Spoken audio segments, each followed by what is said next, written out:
تمام مومنین اکرام، آج کی مجلس 28 رجب المرجب یعنی سفر امام حسین علیہ السلام کہ آپ نے مدینے سے آج ہی کا وہ دن ہے کہ جب کربلا کے لیے کوچ فرمایا تھا۔ یہ وہ کوچ نہیں تھا بلکہ امام گئے تھے امت کی اصلاح کے لیے، اور لفظوں کو بدلا جائے کہ روح کعبہ نکلا ہے کعبے کی حرمت کو بچانے کے لیے۔ یہ ہمارے لیے شرف ہے کہ آج ہم نجف اشرف میں مولا متقیان کے فرزند کا غم منانے کے لیے بیٹھے ہوئے ہیں۔ آئیے اسی سلسلے کو آگے بڑھاتے ہیں۔ سلونی انٹرنیشنل ٹرسٹ کی جانب سے یہ مجلس عزا کا انعقاد کیا گیا ہے، اور اس میں ماشاءاللہ بہترین شعراء اکرام اور عالی جناب مولانا میاں حمزہ صاحب قبلہ خطاب فرمائیں گے۔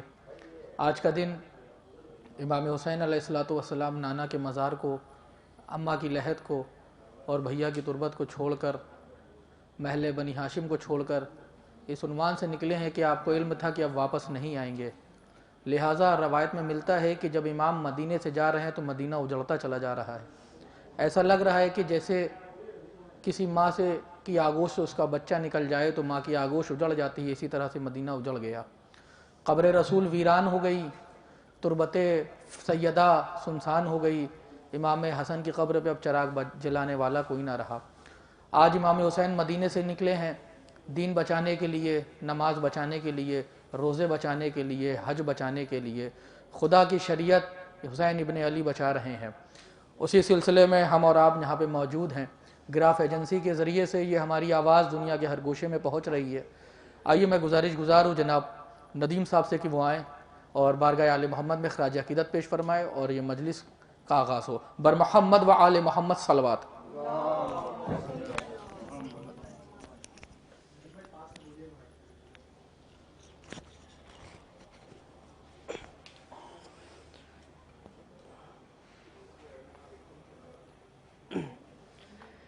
حاضرین ایک مطلع اور 2-3 شعر۔ ہم ذکر علی کھل کے سردار کریں گے، ہم ذکر علی کھل کے سردار کریں گے، 100 بار زباں کاٹ لو 100 بار کریں گے، ہم ذکر علی کھل کے سردار کریں گے، 100 بار زباں کاٹ لو 100 بار کریں گے، ہم ذکر علی کھل کے سردار کریں گے، 100 بار زباں کاٹ لو 100 بار کریں گے، بدنفس کبھی ذکر علی کر نہیں سکتا، بدنفس کبھی ذکر علی کر نہیں سکتا، حیدر کی ثنا صاحب کردار کریں گے، حیدر کی ثنا صاحب کردار کریں گے، بدنفس کبھی ذکر علی کر نہیں سکتا، حیدر کی ثنا صاحب کردار کریں گے، حیدر کی ثنا صاحب کردار کریں گے، شعلوں نے قدم چوم لیے منہ سے جو نکلا، شعلوں نے قدم چوم لیے منہ سے جو نکلا، شعلوں نے قدم چوم لیے منہ سے جو نکلا، شعلوں نے قدم چوم لیے منہ سے جو نکلا، اب میری مدد سید سجاد کریں گے، اب میری مدد سید سجاد کریں گے، شعلوں نے قدم چوم لیے منہ سے جو نکلا، اب میری مدد سید سجاد کریں گے، اب میری مدد سید سجاد کریں گے. اور یہ شعر بطور خاص کہ سر تن سے اتر جائیں گے بیعت نہ کریں گے. سر تن سے اتر جائیں گے بیعت نہ کریں گے. سر تن سے اتر جائیں گے سر تن سے اتر جائیں گے بیعت نہ کریں گے. سر تن سے اتر جائیں گے بیعت نہ کریں گے. نیزوں کی بلندی سے بھی انکار کریں گے. نیزوں کی بلندی سے بھی انکار کریں گے. نیزوں کی بلندی سے بھی انکار کریں گے. ہم ذکر علی کھل کے سردار کریں گے. ایک نعرہ صلوات کا سہارا دیں.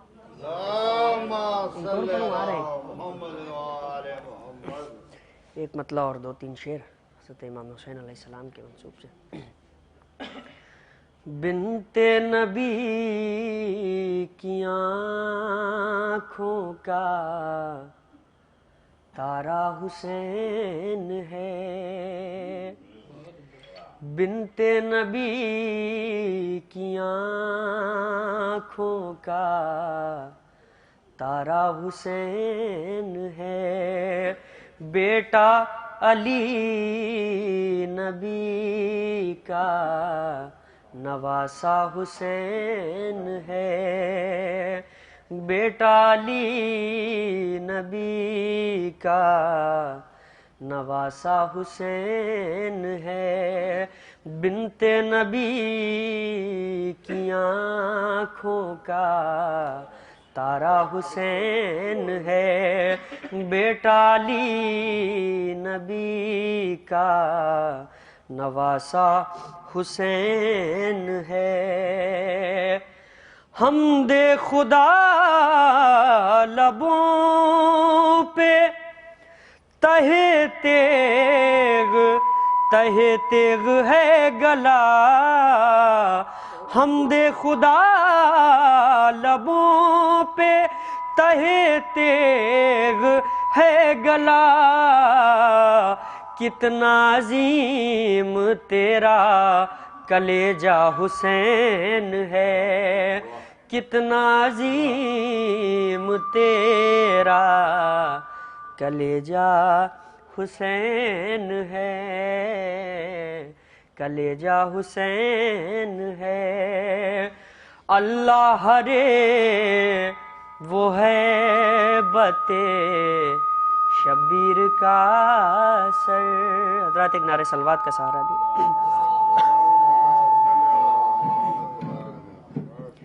اللہ رے وہ ہے بتے شبیر کا سر. شبیر کا سر. اللہ رے وہ ہے بتے شبیر کا سر. اللہ رے وہ ہے بتے شبیر کا سر. لشکر لرز رہا ہے اکیلا حسین ہے. لشکر لرز رہا ہے اکیلا حسین ہے. لرزے ہیں انبیاء کے قدم جس مقام پر. زینہ وہ تیرے صبر کا پہلا حسین ہے. زینہ وہ تیرے صبر کا پہلا حسین ہے. اور یہ آخری شعر بطور خاص. زینہ وہ تیرے صبر کا پہلا حسین ہے. بطور خاص شعر قبلہ. نو کے سنا پہ دیکھا جو کرتے ہوئے کلام. نوکے سنا پہ دیکھا جو کرتے ہوئے کلام، نوکے سنا پہ دیکھا جو کرتے ہوئے کلام، نوکے سنا پہ دیکھا جو کرتے ہوئے کلام، ارے حیرت سے شمر مر گیا زندہ حسین ہے، حیرت سے شمر مر گیا زندہ حسین ہے۔ بہت شکریہ۔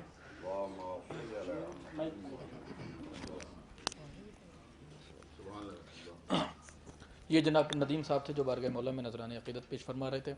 یقیناً بہت مخصوص تاریخ ہے اور یہ ہمارے لیے شرف ہے۔ وہ خدا کہ جس کی وادی تخیل میں تمام انبیاء کے توسین تفکر کے قدم عاجز ہیں، اس کا کرم ہے کہ ہم سرزمین نجف پہ بیٹھ کے ان کے لال کا ذکر برپا کر رہے ہیں۔ اور آپ دیکھیں کہ 28 رجب امام نکلے تھے تو 2 ہجرتیں ہیں، ایک رسول اللہ نے بھی ہجرت کری ہے، ایک مولا امام حسین علیہ السلام نے بھی کری ہے۔ وہ مکے سے نکل کر مدینے آئے ہیں اور یہ مدینے سے کربلا آئے ہیں، تو عجیب کیفیت ہے۔ وہ کہتا ہے تکتی ہے منہ حسین کا ہجرت رسول کی، تکتی ہے منہ حسین کا ہجرت رسول کی، یثرب کا نور چھوڑ کے جنگل میں آئے ہیں، وہ قاتلوں سے بچ کے مدینے میں آئے تھے، یہ قاتلوں کو ڈھونڈنے مقتل میں آئے ہیں۔ عزیزان گرامی، یہ سرکار امام حسین علی مقام کی ذات ہے۔ آئیے انہی مصروں کے ساتھ گزارش ہے جناب معروف سرسوی صاحب کے وہ آئیں اور بارگاہ مولا میں نذرانِ عقیدت پیش فرمائے۔ بر محمد و آل محمد صلوات۔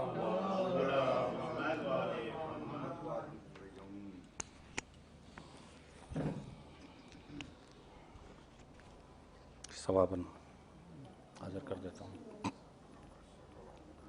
حرکا خیمے سے در شاہ خدا تک آنا، حرکا خیمے سے در شاہ خدا تک آنا، اس کو کہتے ہیں اندھیرے سے ضیاء تک آنا۔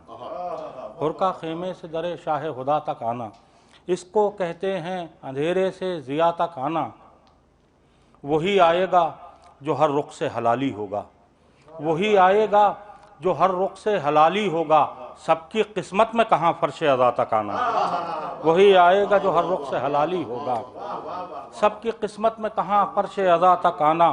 حج کو عمرے میں کیا اس لیے شہن تبدیل، حج کو عمرے میں کیا اس لیے شہن تبدیل، کام تھا حج سے بڑا کرب و بلا تک آنا، کام تھا حج سے بڑا کرب و بلا۔ بہت بہت شکریہ۔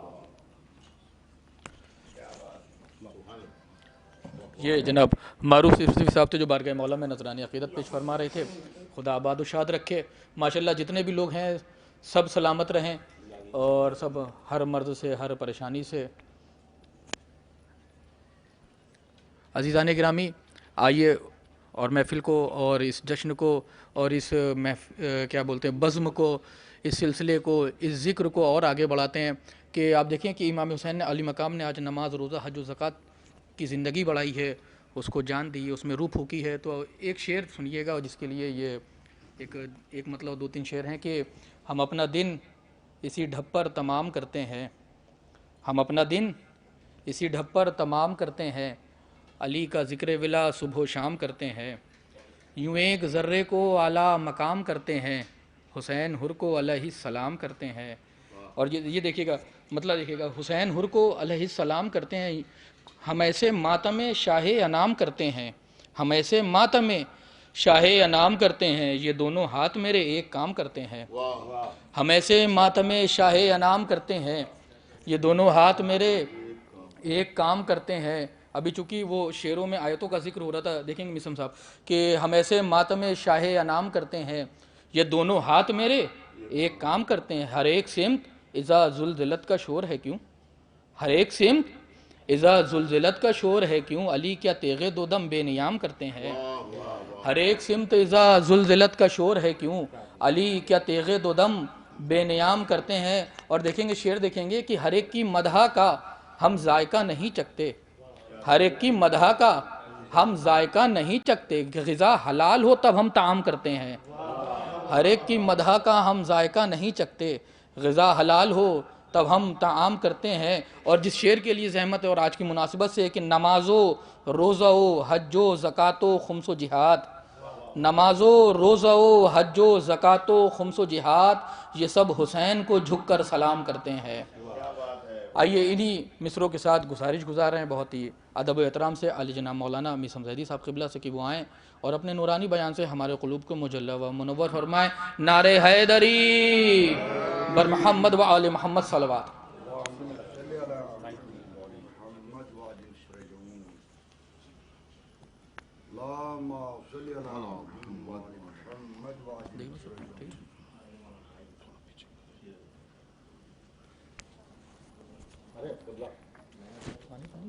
نہیں نہیں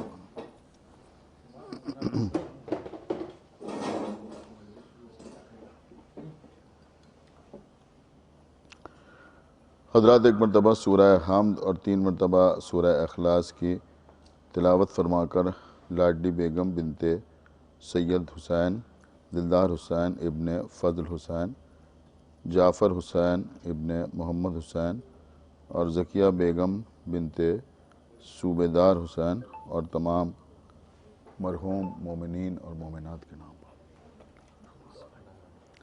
الحمدللہ رب العالمین الرحمن الرحیم مالک یوم الدین اهدنا الصراط المستقیم صراط الذین انعمت علیہم غیر المغضوب علیہم ولا الضالین وحد اللہ الصمد اللہ الغفور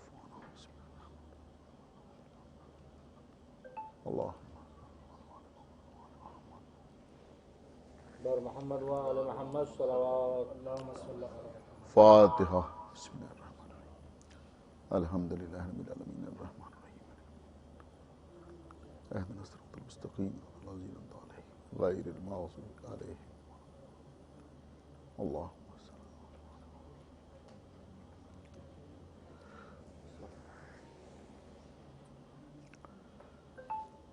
اعوذ باللہ السمیع العلی العظیم من الشیطان اللعین الرجیم بسم اللہ الرحمن الرحیم الحمد للہ الذی ہدانا لہذا وما کننا لنہتدی لولا ان ہدانا اللہ لقد جاءت رسل ربنا بالحق الصلاة والسلام على صاحب الدین والاسلام والحل والحرام والرکن والمقام والصلاة والصیام والسجود والقیام والشریعت والاحکام والحجت والبرہان والمحبت والعرفان والحق والبیان والکتاب والقرآن سیدنا و نبینا و شفیعنا و مولانا و مولا الثقلین جد الحسن والحسین ابی القاسم محمد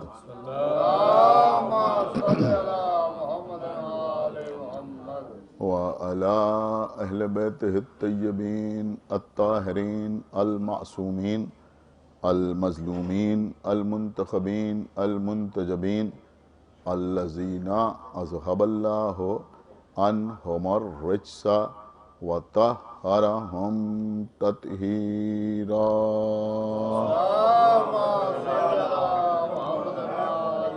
ولعنۃ اللہ علی اعدائہم وقتلتہم وغاصبی حقوقہم ومنکری فضائلہم ومصائبہم اجمعین من الآن الى یوم الدین اما بعد فقد قال اللہ سبحانہ تبارک و تعالی فی کتابہ المجید وفرقانہ الحمید وقولہ الحق بسم اللہ الرحمن الرحیم وبشر الصابرین الذین اذا اصابتہم مصیبۃ قالوا انا للہ و انا الیہ راجعون صلوات محمد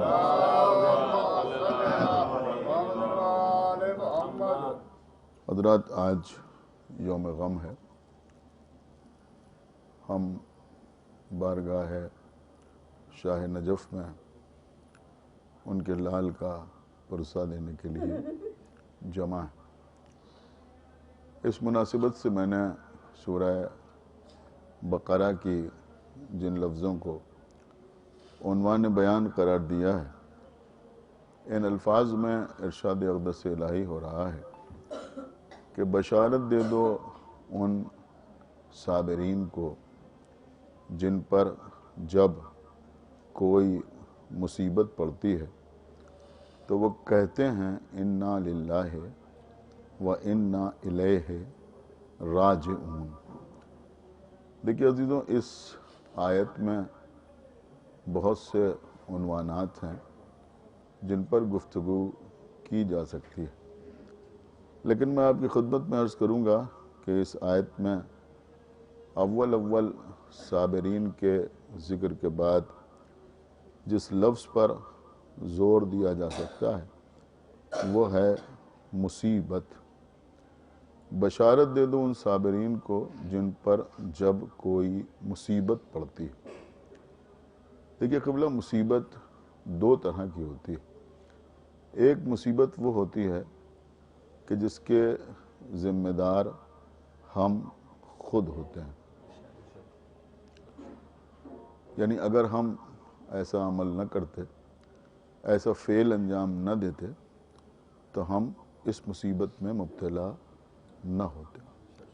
ہم بسیار خوری کا شکار ہوئے، بیماری نے ہمیں گھیر لیا، تو یہ جو بیماری کی مصیبت ہے اس کے ذمہ دار ہم خود ہیں. اللہ نے ہمیں نعمتوں سے نوازا، لیکن ہم نے فضول خرچی سے پرہیز نہ کیا، مفلس و نادار ہو گئے. تو یہ مفلسی، یہ ناداری، اس کے ذمہ دار ہم خود ہیں. ہم نے لوگوں سے اچھے طریقے سے ملنا جلنا ترک کر دیا، بدخلقی سے پیش آنے لگے، ہم سماج میں تنہا رہ گئے. تو یہ جو تنہائی کی مصیبت ہے اس کے ذمہ دار ہم خود ہیں. لیکن ایک مصیبت وہ ہوتی ہے جس کا ذمہ دار وہ شخص نہیں ہوتا جس پر وہ مصیبت آئی ہے، بلکہ اللہ اپنے بندے کو امتحان میں مبتلا کرتا ہے. اسے کہتے ہیں ابتلا. یہ مصیبت جو آتی ہے یہ اللہ کے نیک بندوں پر آتی ہے. اکثر جو اللہ کے صالح بندے ہوتے ہیں، جو اللہ کے نیک بندے ہوتے ہیں، جو اللہ سے محبت کرتے ہیں اور اللہ ان سے محبت کرتا ہے، اللہ ان کو امتحان میں مبتلا کرتا ہے. دیکھیں، بہت ہی اختصار کے ساتھ مجھے عرض کرنا ہے. میں چاہتا ہوں کہ تھوڑے سے مصائب پڑھ دوں، آپ گریہ کر لیں، لیکن اس سے پہلے ایک اہم ترین بات میں آپ کی خدمت میں عرض کروں گا کہ میرے خیال میں نوجوانوں کے ذہنوں میں ایک سوال ضرور پیدا ہوتا ہے کہ اللہ کو اپنے نیک بندوں کا امتحان لینے کی ضرورت کیا ہے؟ وہ کیوں امتحان لیتا ہے؟ ہمارے اسکول میں، کالج میں، مدرسے میں جو اساتذہ اپنے طالب علم کا یا اسٹوڈنٹ کا امتحان لیتے ہیں، اس کا ایک سبب یہ ہوتا ہے کہ ان کو یہ معلوم نہیں ہوتا کہ اس کا تعلیمی معیار کیا ہے، اس نے پڑھا یا نہیں پڑھا، اس کو اس سوال کا جواب معلوم ہے یا نہیں معلوم ہے. ہم سوال کریں گے تو یہ صحیح جواب دے گا یا غلط جواب دے گا، یہ اس لائق ہے کہ اس کو اگلے درجے تک پہنچایا جائے، اس کو اگلے کلاس میں پروموٹ کیا جائے، یا اس لائق نہیں ہے کہ اسے پروموشن دیا جائے. اس کے لیے اس کا امتحان ہوتا ہے. لیکن اللہ تو سب کچھ جاننے والا ہے، اسے معلوم ہے کہ ہمارا اگلا قدم کیا ہوگا. ایک صلوات پڑھے بر محمد و آل. بہت توجہ آپ حضرات کی چاہتا ہوں.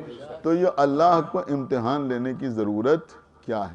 وہ کیوں امتحان لے رہا ہے؟ اور صرف عام کا امتحان لے رہا ہے؟ وہ اولیاء کا امتحان لے رہا ہے، وہ اوصیاء کا امتحان لے رہا ہے. تو یہ امتحانات کیوں ہو رہے ہیں؟ وہ تو اچھی طرح جانتا ہے کہ اگر ہم ابراہیم کو حکم دیں گے تو وہ اپنے بیٹے کی گردن پر چھری رکھ دیں گے. تو پھر امتحان لینے کی ضرورت کیا ہے؟ وہ جانتا ہے کہ اگر یعقوب سے یوسف جدا ہو جائیں گے تب بھی یعقوب صبر کریں گے، تو پھر امتحان لینے کی ضرورت کیا ہے؟ وہ جانتا ہے کہ اگر یحییٰ قتل ہو جائیں گے تب بھی وہ راہ حق سے نہ ہٹیں گے، تو پھر امتحان لینے کی ضرورت کیا ہے؟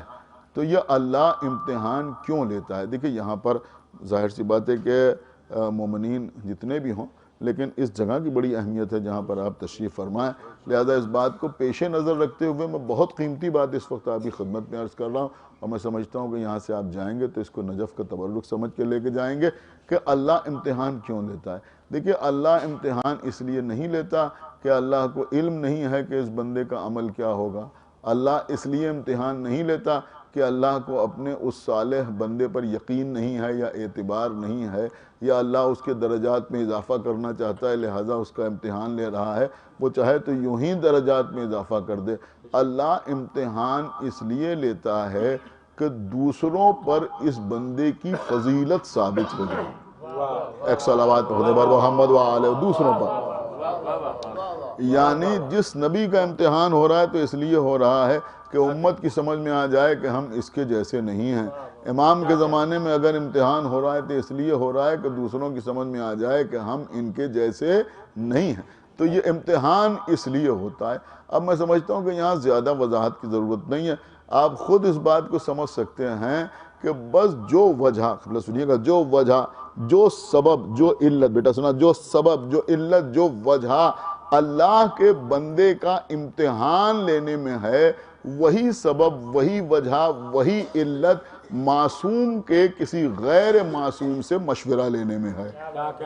ایک صلوات پڑھ دے بر محمد وآلہ محمد، بھئی ایک صلوات پڑھ دے بر محمد وآلہ محمد،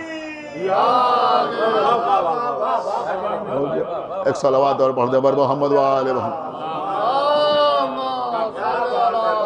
یہ جو مولا علی مشورہ لے رہے ہیں جناب عقیل سے، تو اس لیے مشورہ نہیں لے رہے ہیں کہ علی کو معلوم نہیں ہے کہ وہ بی بی ام البنین ہیں، بلکہ مشورہ اس لیے لے رہے ہیں کہ دنیا سمجھ لے کہ میری نظر میں اس وقت عقیل سے بہتر کوئی نہیں ہے۔ ایک صلوات پڑھ دے بر محمد وآلہ محمد، لہذا ان سے مشورہ لیا جا رہا ہے۔ تو یہ مشورہ جو لیے جاتے ہیں یہ بھی یہی بتانے کے لیے، چاہے وہ رسول اللہ جناب ابو طالب سے مشورہ لیں، یا مولا علی جناب عقیل سے مشورہ لیں، یا اور مشورے جو معصومین لیتے ہوئے نظر آئے، تو وہاں دوسروں پر فضیلت کو ظاہر کرنا تھا۔ تو اللہ اپنے بندے کا امتحان لیتا ہے۔ اب دیکھیں خود ہی بات زبان پہ آ گئی، اور میں سمجھتا ہوں جب امتحانات کا تذکرہ ہوتا ہے تو قرآن پڑھنے والے کے ذہن میں سب سے پہلے جو مثال آتی ہے وہ جناب ابراہیم کی، حالانکہ نوان کتنے انبیاء ہیں جن کے امتحانات ہوئے، لیکن سب سے بڑا امتحان جو ہے وہ جناب ابراہیم کا ہے۔ اب جناب ابراہیم کا امتحان بھی کیا ہے کہ جناب ابراہیم نے خواب میں دیکھا، کیا خواب دیکھا کہ ابراہیم نے خواب میں دیکھا کہ اپنے بیٹے کی گردن پر چھری چلا رہے ہیں، اور جب خواب میں دیکھا تو جناب ابراہیم نے اپنے بیٹے سے کہا، اور بیٹے نے کہا بابا اللہ نے جو آپ کو حکم دیا ہے آپ اس پر عمل کریں، اور جناب ابراہیم لے کے آئے۔ بس میں جلدی جلدی عرض کر رہا ہوں تاکہ مصائب آپ کی خدمت میں عرض کروں، اور جناب ابراہیم نے بیٹے کی گردن پر چھری چلائی۔ میں ہمیشہ یہی پڑھتا ہوں کہ جناب ابراہیم نے بیٹے کی گردن پر چھری چلائی۔ ابراہیم کی آنکھوں پر تو پٹی بندھی ہوئی تھی، اللہ نے دمبا بھیج دیا، دمبا ذبح ہو گیا، اسماعیل بچ گئے، لیکن ابراہیم نے جو چھری چلائی وہ یہ سوچ کے چھری نہیں چلائی کہ ہم دمبے کو ذبح کر رہے ہیں، بلکہ یہی سوچ کے چھری چلائی کہ ہم اپنے بیٹے کی گردن پر چھری چلا رہے ہیں۔ تو یہ کوئی معمولی مسئلہ نہیں تھا، یہ بڑا اہم مسئلہ ہے کہ کوئی خالی خواب میں دیکھے اور بیٹے کی گردن پر چھری چلا دے۔ اچھا ایک بات آپ مجھے بتائیں کہ جناب ابراہیم نبی تھے، رسول تھے، جناب ابراہیم کے پاس فرشتے آتے تھے یا نہیں آتے تھے؟ جبرائیل نازل ہوتے تھے یا نہیں نازل ہوتے تھے؟ جبرائیل کے ساتھ ساتھ جناب ابراہیم مرکز وحی تھے یا نہیں تھے؟ یعنی جبرائیل وحی لے کے آتے تھے یا نہیں آتے تھے؟ کہا آتے تھے، برابر آتے تھے۔ آپ مجھے بتائیں کہ جب جبرائیل بار بار آتے تھے، اللہ کے احکامات آتے تھے، وحی نازل ہوتی تھی، تو اسماعیل کو ذبح کرنے کا حکم خواب کے ذریعے کیوں دیا گیا؟ اہم مسئلہ ہے یا نہیں ہے؟ جبرائیل آ جاتے اور کہتے کہ اپنے بیٹے کی گردن پر چھری چلا دو، تو چلا دیتے جناب ابراہیم اسماعیل کی گردن پر چھری، لیکن کیونکہ امتحان تھا لہذا اللہ نے خواب میں دکھایا۔ آپ مجھے بتائیے اگر آپ کوئی ایسا خواب دیکھیں تو یہی سمجھیں گے نا کہ بڑا خطرناک خواب دیکھ لیا ہے، بڑا ڈراؤنا خواب دیکھ لیا ہے، تو کسی عالم کے پاس جائیں گے اور جا کے کہیں گے کہ بھئی آج کل ہم ایسے خطرناک خواب دیکھ رہے ہیں، کوئی دعا بتائیے تاکہ ہم ایسے خواب نہ دیکھیں، یہی تو ہوگا نا؟ یا پھر کسی سے جا کے پوچھیں گے کہ بھئی ایسا خواب دیکھا ہے، اس کی تعبیر کیا ہونا چاہیے؟ اور خواب کی تعبیر پوچھنا کوئی صرف ہم سے مخصوص نہیں ہے، بلکہ قرآن مجید میں نہ معلوم اس طرح کے کتنے واقعات ہیں، اور خاص طور سے جناب یوسف کا واقعہ پڑھیے تو اس میں تو خواب ہی خواب ہیں اور خوابوں کی تعبیر بھی ہے، تو خواب بیان کرنا اور خواب کی تعبیر معلوم کرنا ایک عام مسئلہ ہے اور اسلام کا اس سے گہرا تعلق ہے۔ تو جناب ابراہیم بھی کسی سے خواب کی تعبیر پوچھتے، پروردگار ہی سے پوچھتے، جبرائیل سے پوچھتے کہ بھئی ایسا خواب دیکھا ہے، اس خواب کی تعبیر کیا ہے، لیکن انہوں نے خواب کی تعبیر نہیں پوچھی۔ دیکھیں آپ میری طرف متوجہ ہیں، بڑی قیمتی بات میں عرض کر رہا ہوں، خواب کی تعبیر نہیں پوچھی، بلکہ جو خواب میں دیکھا تھا وہی عمل کرنے کے لیے چلے آئے۔ اے پروردگار تو نے حکم کیوں نہیں دیا؟ تو ہو سکتا ہے جواب قدرت آئے کہ جب ہم بندے کا امتحان لیتے ہیں تو حکم کے ذریعے امتحان نہیں لیتے، میدان محبت میں بلا کے امتحان لیتے ہیں، میدان محبت میں بلا کے امتحان لیتے ہیں۔ اب جو لوگ کہتے ہیں صاحب اگر عزاداری اتنی ہی ضروری تھی تو اللہ نے نماز کی طرح، روزے کی طرح، حج کی طرح، زکوٰۃ کی طرح عزاداری کا حکم کیوں نہیں دیا؟ اگر اللہ حکم دے دیتا تو سب ویسے ہی عزاداری کرتے۔ سمجھ رہے ہیں؟ یہ مسئلہ بالکل ویسے ہی ہے جیسے ابراہیم کا مسئلہ ہے کہ جب امتحان ہوتا ہے تو حکم کے ذریعے، سمجھ رہے ہیں، کوئی عمل نہیں کرایا جاتا بلکہ میدان محبت میں بلایا جاتا ہے۔ یہی مسئلہ یہاں بھی ہے کہ اگر اللہ عزاداری کا نماز روزے کی طرح حکم دے دیتا تو عزاداری تو سارے مسلمان کر رہے ہوتے، جیسے اللہ اکبر کہتے ہیں ویسے ہی سینے پر ہاتھ مار کے سب یا حسین کہہ رہے ہوتے، لیکن دلوں کا امتحان نہ ہوتا کہ کس کے دل میں حسین ہے اور کس کے دل میں یزید ہے۔ ایک صلوات پڑھیں بر محمد وآل محمد، امتحان ہے۔ لہذا تو قبلہ یہ ہے جناب ابراہیم اور اسماعیل کا امتحان۔ دیکھیں آپ نجف اشرف میں بیٹھے ہوئے ہیں، ایک عالم دین کہ جن کی ساری زندگی اسی شہر میں گزری، سرکار مقدس اردبیلی، بہت بڑا نام، بہت بڑا نام ہے، یا ماشاءاللہ علماء بیٹھے ہیں، پڑھے لکھے حضرات تشریف فرما ہیں، اور جناب مقدس اردبیلی نام ہی پڑ گیا تو مقدس، خالی دکھانے کے لیے مقدس نہیں تھے بلکہ واقعی مقدس سے آج تک بڑے بڑے علماء کہتے ہیں سرکار مقدس اردبیلی، اور یہ اتنے بڑے عالم تھے کہ جن کی ہم آپ تقلید کرتے ہیں، جو مراج کرام ہیں وہ بھی ان سے استفادہ حاصل کرتے ہیں، یعنی یہ وہ نام ہے، مثلا شیخ صدوق علیہ رحمہ ہیں، شیخ مفید علیہ رحمہ ہیں، سرکار کلینی ہیں، یہ وہ حضرات ہیں کہ جن سے ہمارے جو مراج جن کی ہم آپ تقلید کرتے ہیں، ان کی اہمیت آپ سمجھیں کہ وہ بھی ان سے استفادہ کرتے ہیں۔ تو سرکار مقدس اردبیلی، اور مقدس اردبیلی کی کتاب ہے حدیقۃ الشیعہ، بڑی غضب کی کتاب ہے حدیقۃ الشیعہ۔ تو حدیقۃ الشیعہ میں مقدس اردبیلی نے بہت سی باتیں تحریر کی ہیں، اس میں انہوں نے یہ واقعہ بھی تحریر کیا ہے جو رسول اللہ نے مولا علی سے کہا، لیکن سرکار مقدس اردبیلی کی بات عرض کرنے سے پہلے ایک جملہ میں آپ کی خدمت میں عرض کروں کہ سرکار خطیب آل محمد علامہ سید اظہر حسن زیدی صاحب قبلہ، آپ ہی کے علاقے کے رہنے والے، تو سرکار خطیب آل محمد بڑی خوبصورت سی بات ارشاد فرماتے تھے، وہ فرماتے تھے ساری دنیا میں اس مثال کے علاوہ کوئی واقعہ نظر نہیں آتا، ایک ہی مثال ہے ساری دنیا میں، اگر کہیں کسی شہر میں، کسی گاؤں میں، کسی قریے میں حالات خراب ہوں اور ایک آدمی دوسرے آدمی سے کہے کہ آج کی رات خطرہ ہے، ایک آدمی دوسرے آدمی سے کہے کہ آج کی رات خطرہ ہے، تو دوسرا جملہ ہی یہ ہوتا ہے کہ جاگتے رہنا۔ نہیں غور کیا آپ نے؟ یہی تو ہوتا ہے نا کہ بھائی جاگتے رہنا، سو نہ جانا، بیدار رہنا۔ ساری کائنات میں آدم سے لے کے خاتم تک اور خاتم سے لے کے قیامت تک ساری کائنات میں صرف ایک مثال ہے کہ جہاں رسول اللہ نے مولا علی سے کہا یا علی آج کی رات خطرہ ہے، آپ میرے بستر پر سو جائیے۔ ایک صلوات پڑھ دے بر محمد وآلہ، ایک ہی مثال، اس کے علاوہ کوئی اور مثال نہیں ہے، بس وہی مثال ہے کہ یا علی آپ میرے بستر پر سو جائیے۔ اور اگر آپ دادی دینا چاہیں تو میں جملہ عرض کروں، اور پھر مزے کی بات یہ ہے کہ آپ سو جائیے اور ہم جا رہے ہیں۔ ایک صلوات پڑھ دے بر محمد، قیامت تو یہ، ایک صلوات اور پڑھ دے بر محمد وآلہ محمد، ہم جا رہے ہیں۔ اب میں یہاں پر بڑی باریک سی بات آپ کی خدمت پہ عرض کر رہا ہوں کہ اگر کوئی دوسرا ہوتا تو شکایت ضرور کرتا کہ آپ جا رہے ہیں اور مجھے یہاں سلا کے جا رہے ہیں۔ جملہ عرض کر رہا ہوں، انشاءاللہ آپ خاموش نہیں رہیں گے کہ اگر نفس الگ الگ ہوتا تو شکایت ہوتی۔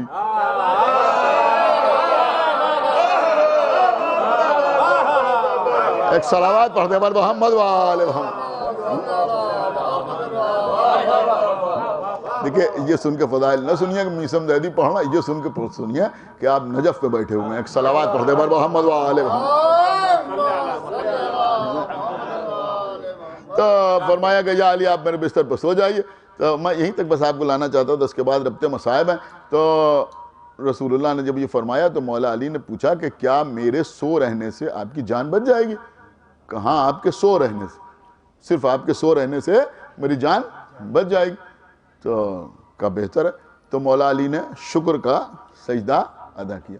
سرکار مقدس اردبیلی نے یہ بھی تحریر کیا ہے کہ یہ فرش زمین پر شکر کا پہلا سجدہ تھا. صلوات پڑھ دے بر محمد و شکر کا پہلا سجدہ تھا. مولا علی نے شکر کے طور پر سجدہ ادا کیا.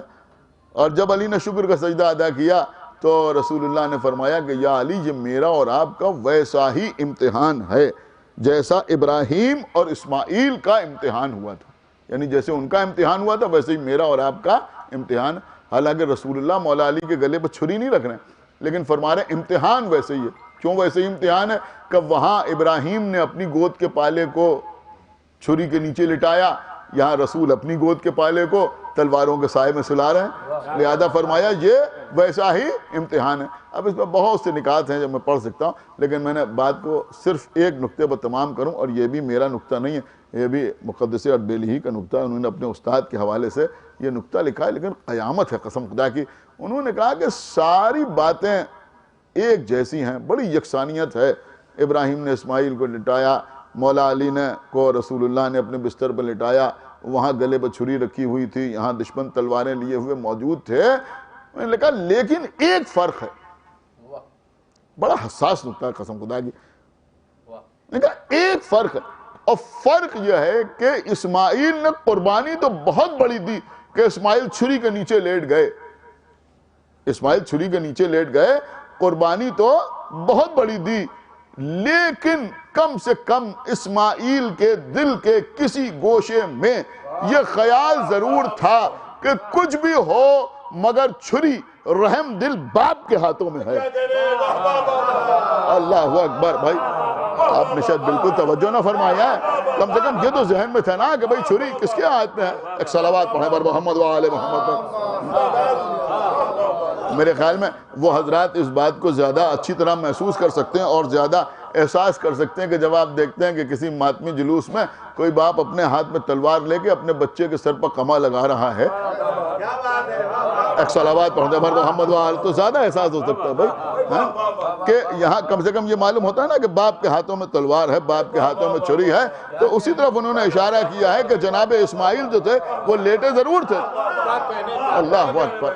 نہیں شاید جو ابھی بھی بچے نہیں سمجھے، میں ان کے لیے عرض کر دوں کہ کسی بچے کا انجیکشن لگ رہا ہے اور باپ کہہ رہا ہے لا لو بیٹا میں لگا دوں، تو بچے کو تھوڑا سکون ہوتا ہے. کیوں؟ ان کا باپ انجیکشن لگا رہے ہیں. تو یہی مسئلہ وہاں بھی. ان کا بھائی کم سے کم دل کے کسی گوشے میں، اسماعیل 13 سال کے تھے جناب اسماعیل جب لٹایا ہے، تو کم سے کم دل کے کسی گوشے میں یہ خیال ضرور رہا ہوگا کہ چھری رحم دل باپ کے ہاتھوں میں ہے. لیکن جب علی بستر رسول پر سو رہے تھے تو علی جانتے تھے کہ یہ تلواریں دوستوں کے ہاتھوں میں نہیں ہیں، ان کے ہاتھوں میں ہیں تو جان کے دشمن.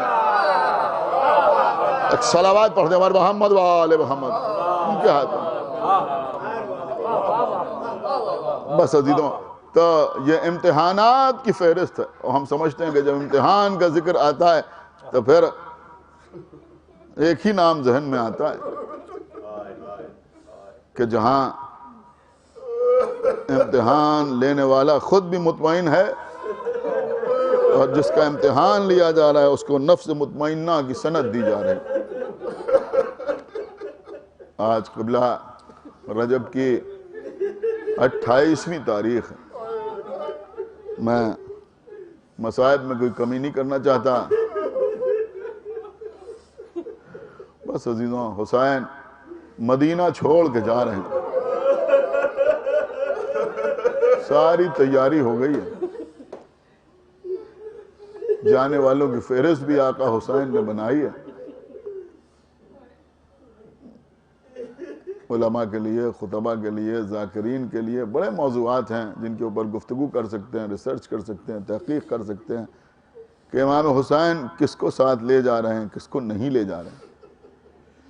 کس کو اس لیے چھوڑ کے جا رہے ہیں کہ وہاں جانے کے لائق نہیں ہے، اور کسی کو اس لیے چھوڑ کے جا رہے ہیں کہ اسے یہاں کوئی ذمہ داری نبھانا۔ وہ کون ہیں جنہیں خود حسین ساتھ نہیں لے جا رہے ہیں، اور وہ کون ہیں جو خود حسین کے ساتھ نہیں جانا چاہتے؟ یہ سب موضوعات ہیں جن پر گفتگو ہو سکتی ہے۔ مردوں کی فہرست بھی آقا حسین نے بنائی ہے، خواتین کی فہرست بھی امام حسین نے بنائی ہے۔ خدا جانے کیوں میرا دل چاہتا ہے کہ آج تاریخ میں بس ایک تذکرہ کروں اور مجلس تمام کر دوں۔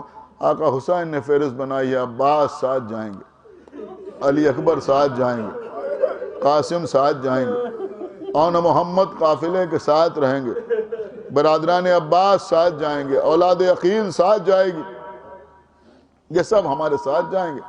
جانے والی بیویوں کی فہرست بھی بنی ہے، کون کون ساتھ جائے گا۔ زینب ساتھ رہیں گی، ام کلثوم قافلے میں رہیں گی، ام لیلہ، ام رباب، ام فروہ، سکینہ، بی بی فضہ، یہ سب ساتھ جائیں گے۔ لیکن عزیزوں، 3 بیویاں ایسی ہیں کہ جو اہم ترین بیویاں ہیں، ان کو آقا حسین مدینے میں چھوڑ کے گئے، ساتھ لے کے نہیں گئے۔ 3 بیویاں جن کو ساتھ لے جا سکتے تھے لیکن ساتھ نہیں لے گئے۔ ویسے اور بیویاں بھی ہیں، مثلا جناب ام ہانی، ان کو بھی امام حسین اپنے ساتھ لے کے نہیں گئے، لیکن بی بی ام ہانی امام حسین کے گھر میں رہنے والی بیوی نہیں ہیں، الگ رہتی تھی، پھوپھی تھی امام حسین کی۔ لیکن 3 بیویاں ایسی ہیں جو ہر وقت حسین کے ساتھ رہتی تھی، لیکن آقا حسین انہیں چھوڑ کے آئے۔ ایک ہے بی بی ام سلمہ، آقا حسین کی نانی امام حسین کی۔ اور یہ بات یہاں سے آپ اپنے ساتھ لے کے جائیں کہ جناب ام سلمہ امام حسین علیہ السلام کے لیے حقیقی نانی جیسی تھی۔ بچوں کو ننھیال سے بڑی محبت ہوتی ہے۔ آپ بی بی سیدہ سلام اللہ علیہ کے واقعات پڑھیں تو آپ کو اس میں ملے گا کہ بی بی جو رخصت ہو کے آئی تھی مولا علی کے گھر، تو جناب ام سلمہ کے گھر سے آئی تھی۔ یعنی جب شادی کا موقع آیا ہے تو پیغمبر نے فرمایا تھا میری بیٹی فاطمہ کو ام سلمہ کے گھر میں دلہن بناؤ، تو یہ جناب ام سلمہ۔ اور ہمارے بڑے بڑے علماء نے لکھا ہے کہ جناب ام سلمہ رسول کے گھر میں جناب خدیجہ کی جانشین بن کے آئی تھی۔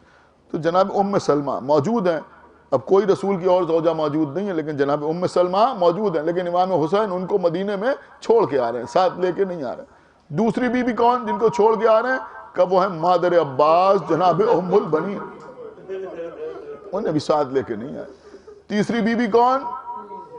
میرے خیال میں خود ہی آپ کے ذہن میں آ گیا، وہ حسین کی 6 برس کی بیٹی جو بیمار ہے، بی بی فاطمہ صغرا، جن کو امام حسین چھوڑ کے آ رہے ہیں، ساتھ لے کے نہیں آ رہے۔ بس یہ 3 بیویوں کو چھوڑ کے کیوں آئے آقا حسین 28ویں رجب کو؟ یہ سن لیجئے، میں مجلس کو تمام کر دوں۔ دیکھیں بی بی ام سلمہ کو اس لیے لے کے نہیں آئے کہ اللہ نے سورہ احزاب میں حکم دیا تھا کرنا فی بیوتکنا، کہ تم اپنے اپنے گھروں میں بیٹھو۔ امام حسین اگر ام سلمہ کو میدان میں لے کے آتے یا کربلا لے کے آتے تو لوگ کہتے کہ حسین بھی تو رسول کی ایک زوجہ کو میدان میں لے کے آ گئے، لہذا ام سلمہ کو مدینے میں چھوڑ کے آئے، ساتھ لے کے نہیں آئے۔ دوسری بیوی جناب ام البنین، ان کو لانے میں یہ مسئلہ نہیں تھا، لیکن ان کو کیوں چھوڑ کے آئے؟ کہ ان کو اس لیے چھوڑ کے آئے، محسوس ہو جائے تو کلیجہ پھٹ جائے کہ ایک بیٹے پر ماں کی اطاعت بھی لازم ہے اور امام کی اطاعت بھی واجب ہے۔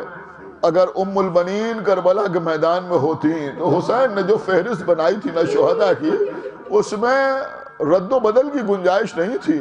اگر ام البنین کربلا کے میدان میں ہوتی تو یہ کیسے برداشت کرتی کہ اون محمد مارے جائیں عباس زندہ رہیں، قاسم پامال ہو جائیں عباس زندہ رہیں۔ لہذا آقا عباس کو بچانے کے لیے اس مشکل سے امام حسین جناب ام البنین کو مدینے میں چھوڑ کے آئے۔ اب عزیزوں ایک بیوی رہ گئی، کون؟ فاطمہ صغرا۔ مبلغ آدم پڑھتے تھے کہ جناب فاطمہ صغرا جب معلوم ہوا کہ ہم نہیں جا رہے تو کبھی جناب عباس کے پاس، چچا عباس آپ بھی مجھے چھوڑ کے چلے جائیں گے؟ کبھی بھائی کے پاس آتی ہیں، بھیا علی اکبر آپ بھی مجھے تنہا چھوڑ دیں گے؟ کبھی آتی ہیں جناب ام رباب کے پاس، اماں رباب علی اصغر کے بغیر ہم کیسے زندہ رہیں گے؟ کبھی جناب ام لیلہ کے پاس، اماں آپ اپنی بیٹی کو چھوڑ کے چلی جائیں گے؟ کبھی جناب ام کلثوم کے پاس، کبھی جناب زینب کے پاس، ہر جگہ سے ایک ہی جواب ملتا ہے، جو آقا حسین کی مرضی، جو بھیا حسین کا منشا۔ جناب صغرا کبھی اس بی بی کے پاس، اس بی بی کے پاس، چچا کے پاس، بھائی کے پاس، آخر میں تھک کے گھر کے دروازے پر کھڑی ہو گئی۔ آقا حسین نے جب بیٹی کو مایوسی کے عالم میں دیکھا، آنکھوں سے بہتے ہوئے آنسو دیکھے، تو فرمایا کہ ہر بی بی فاطمہ صغرا کے سر پہ ہاتھ رکھے، چند تسلی کے کلمات کہے، اور اس کے بعد قافلہ رواں ہوگا۔ ہاں عزیزوں، ہر بی بی آگے بڑھی، صغرا کے سر پہ ہاتھ رکھے، ہر بی بی نے تسلی و تشفی دینا چاہی۔ ام رباب نے سر پہ ہاتھ رکھا، صغرا ہم جانتے ہیں علی اصغر کے بغیر تمہارا دل نہیں لگتا، لیکن ہم کیا کریں، جو آقا حسین کی مرضی۔ ام لیلہ آئیں، اے صغرا ہم جا رہے ہیں لیکن ہم تمہیں بھول نہیں جائیں گے۔ ام کلثوم آئیں، صغرا ہم عباس کو یاد دلاتے رہیں گے کہ اگر سکینہ یہاں ہے تو صغرا مدینے میں انتظار کر رہی ہے۔ ہر بی بی کچھ نہ کچھ کہتی تھی، اور اس کے بعد جا کے اپنی جگہ پہ بیٹھ جاتی تھی۔ ایک ایک بی بی آتی رہی، صغرا کو تسلی دیتی رہی، یہاں تک کہ علی و فاطمہ کی بیٹی ثانیہ زہرا بی بی زینب آگے بڑھیں، صغرا کے پاس آئیں۔ صغرا، یہ تو ہم واپس آئیں گے، اور اگر واپس نہ آئے تو تمہیں اپنے پاس بلائیں گے۔ بس یہ سننا تھا کہ صبر کا باندھ ٹوٹ گیا، سر اٹھایا، آنسوؤں سے بھیگا ہوا چہرہ تھا۔ کہا پھوپھی اماں آپ مجھے کچھ بتائیں یا نہ بتائیں، لیکن مجھے سب معلوم ہے، میں سب جانتی ہوں، مجھے معلوم ہے کہ یہ جو قافلہ جا رہا ہے نا، یہ اب صحیح سلامت واپس نہیں آئے گا۔ اب میری میرے بابا سے ملاقات نہیں ہوگی۔ کہا صغرا تم نے کیسے یہ کہہ دیا، تمہیں کیسے معلوم ہو گیا؟ کہا پھوپھی آپ جانتی ہیں نا میں بیمار ہوں۔ کہا بے شک تم بیمار ہو۔ کہا پھوپھی اماں جب رات ہو جاتی ہے سب اپنے اپنے بستر پر لیٹ جاتے ہیں، میں بیمار ہوں، بیماری کی وجہ سے مجھے نیند نہیں آتی، کئی راتوں سے میں جاگ رہی ہوں۔ جناب زینب فرماتی ہیں بیٹی صغرا یہی غم تو ہمیں بہت زیادہ کھائے جا رہا ہے کہ تم بیمار ہو اور ہم تمہیں چھوڑ کے جا رہے ہیں۔ کہا پھوپھی اماں میری بات تو مکمل ہو جائے۔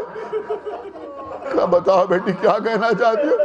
کہا ہم رات کو جاگتے رہتے ہیں، ادھر کئی دنوں سے ایسا ہو رہا ہے کہ جب نصف شب گزر جاتی ہے، جب آدھی رات گزر جاتی ہے، بس مجلس تمام ہو رہی ہے، جب آدھی رات گزر جاتی ہے تو سیاہ چادر اوڑھ کر ایک بی بی ہمارے گھر میں آتی ہے، سین خانہ میں آ کے کہتی ہے میرے حسین میں تجھ پہ کہاں کہاں آنسو بہاؤں گی، ارے اس وقت روؤں گی جب تیرے گلے پہ خنجر چل رہا ہوگا، یا تب روؤں گی جب تیرا سر موقع نیزہ پہ بلند ہوگا، یا تب روؤں گی جب تیرا سر شرابی کے دربار میں رکھا ہوا ہوگا، یزید چھڑی سے بے ادبی کر رہا ہوگا۔ جزاک اللہ، مولا آپ کو سلامت رکھے۔ عزیزوں یہی وہ تاریخ ہے کہ آقا حسین پہلے نانا کی قبر پر گئے اور رخصت ہوئے، نانا ہم جا رہے ہیں، آپ کی امت ہمیں مدینے میں رہنے نہیں دیتی۔ وہاں سے رخصت ہوئے، امام حسن علیہ السلام کی قبر مطہر پہ آئے، اے بھیا یہ آپ کی قبر کا مجاور جا رہا ہے، اے بھیا ہمیں امت نے یہاں رہنے نہ دیا، ہم کربلا جا رہے ہیں۔ اس کے بعد اماں کی قبر کی طرف چلے، بس ایک جملہ سنیے اور مجلس کو تمام کر دوں۔ اور راوی کہتا ہے جب حسین نانا کی قبر پر جا رہے تھے تو ایسا لگ رہا تھا کہ جیسے کوئی ولی کسی نبی کی طرف جا رہا ہے، ایسا لگ رہا تھا کہ جیسے کوئی جانشین کسی بادشاہ کی طرف جا رہا ہے۔ جب امام حسن کی قبر پر جا رہے تھے تو ایسا محسوس ہو رہا تھا جیسے کوئی بادشاہ کسی بادشاہ سے ملنے کے لیے جا رہا ہے، لیکن جب حسین اماں کی قبر تو قبر سے کچھ فاصلے پر حسین بیٹھ گئے، اور بیٹھنے کے بعد حسین گھٹنیوں چلتے ہوئے آگے بڑھے، ارے بالکل ایسے جیسے کوئی چھوٹا سا بچہ اپنی ماں کی طرف بڑھ رہا ہو۔ عجب نہیں کہ قبر زہرا سے وہی آواز آئی ہو جو اس وقت آئی تھی کہ جب بندے کفن ٹوٹے تھے، ہاتھ بلند ہوئے تھے، میرے لالا یہ بات رہتا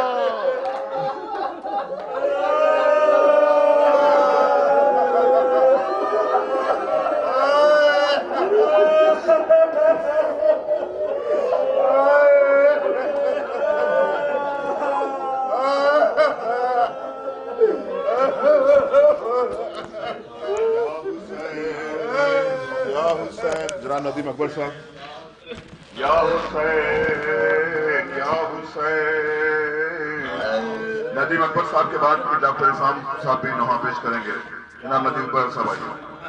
یا حسین یا حسین یا حسین یا حسین یا حسین یا حسین یا حسین یا حسین. رسول پاک سے کہتی ہے فاطمہ زہرا. رسول پاک سے کہتی ہے فاطمہ زہرا. میرا غریب حسین میرا غریب حسین کوئی بھی مونس و یاور نہیں رہا اس کا. میرا غریب حسین میرا غریب حسین ابھی تو رویا ہے بابا علی کی رحلت پر. ابھی تو بھولا نہیں تھا حسن کا ٹکڑے جگر. ابھی تو رویا ہے بابا علی کی رحلت پر. ابھی تو بھولا نہیں تھا حسن کا ٹکڑے جگر. تھا بابا آپ کی فرقات میں یہ بہت رویا. میرا غریب حسین میرا غریب حسین. رسول پاک سے کہتی ہے فاطمہ زہرا. میرا غریب حسین میرا غریب حسین. ابھی لعینوں نے مارا ہے اس کے اکبر کو. اٹھا کے لایا ہے رن سے یہ لاش بے سر کو. ابھی لعینوں نے مارا ہے اس کے اکبر کو.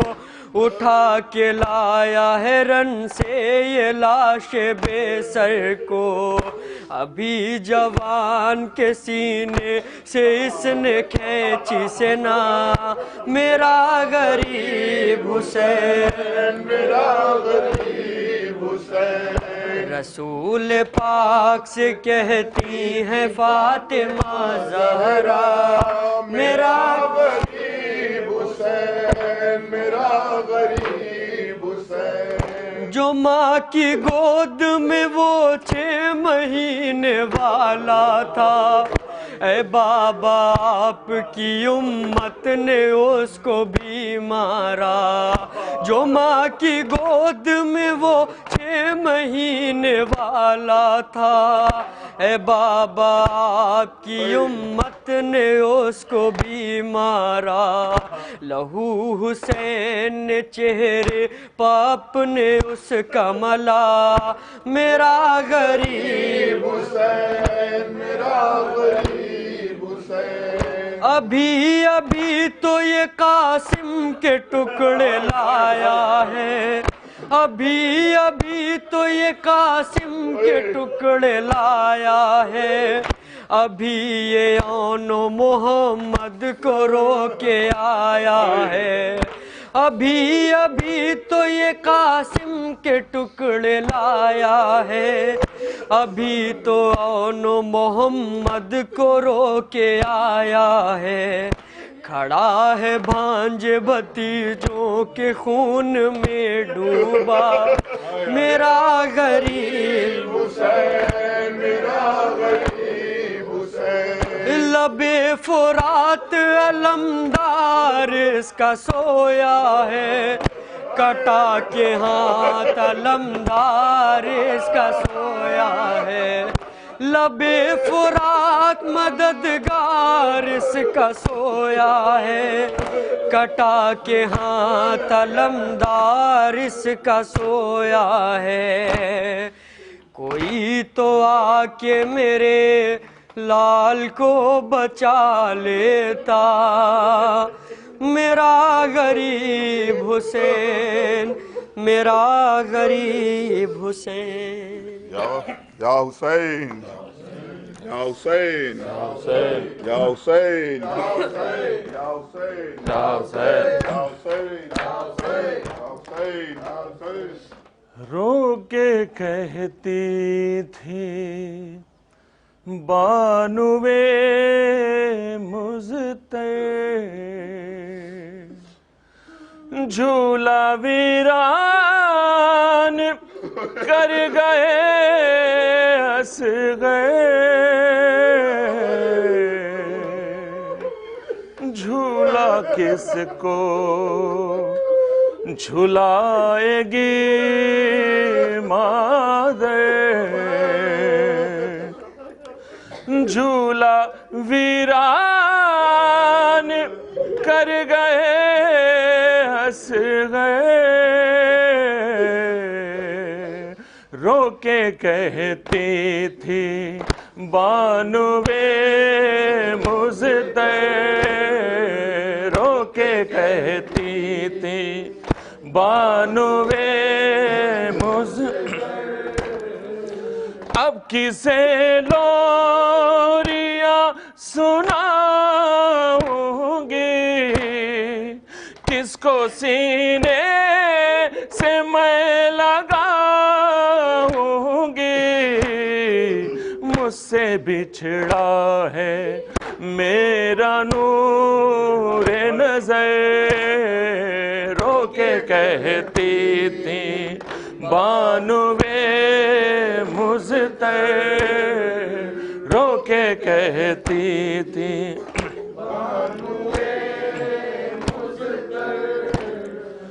ہائے معصوم کی وہ تشنہ لبی، اور اس پر ستم کی تیغ چلی، خون میں ڈوبا ہے میرا لخت جگر، رو کے کہتی تھی بانوے مزتر، رو کے کہتی تھی بانوے مزتر، جھولا ویران کر گئے اصغر، رو کے کہتی تھی بانوے مزتر، رو کے کہتی تھی بانوے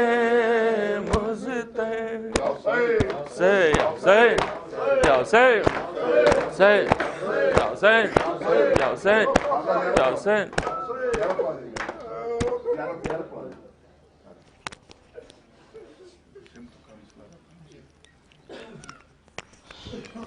صلی اللہ علیہ یا رسول اللہ، السلام علیکہ یا ابا عبداللہ، السلام علیکہ ابن رسول اللہ، السلام علیکم ورحمۃ اللہ وبرکاتہ، السلام علیکہ یا غریب الغرباء، السلام علیکہ یا معین الضعفاء والفقراء، السلام علیکہ یا شمس الشموس، السلام علیکہ یا انیس النفوس، السلام علیکہ یا ابا الحسن علی ابن موسیٰ الرضا ورحمۃ اللہ وبرکاتہ، السلام علیکہ یا صاحب الزمان و خلیفۃ الرحمن، عجل اللہ تعالی فرجک و سہل اللہ تعالی مخرجک و ظہورک وجعلنا من اعوانک و انصارک ورحمۃ اللہ وبرکاتہ۔ اللہم صلی اللہ علیہ وسلم۔ تمام زائرین سے گزارش ہے کہ جو بھی پروگرام کربلا ٹور کے حوالے سے رضی بھائی اناؤنس کریں گے وہ اپنے پابندی وقت کے ساتھ انشاءاللہ شروع ہو جائیں گے. تو تمام زائرین سے گزارش ہے کہ وقت کا ضرور خیال رکھیں. بر محمد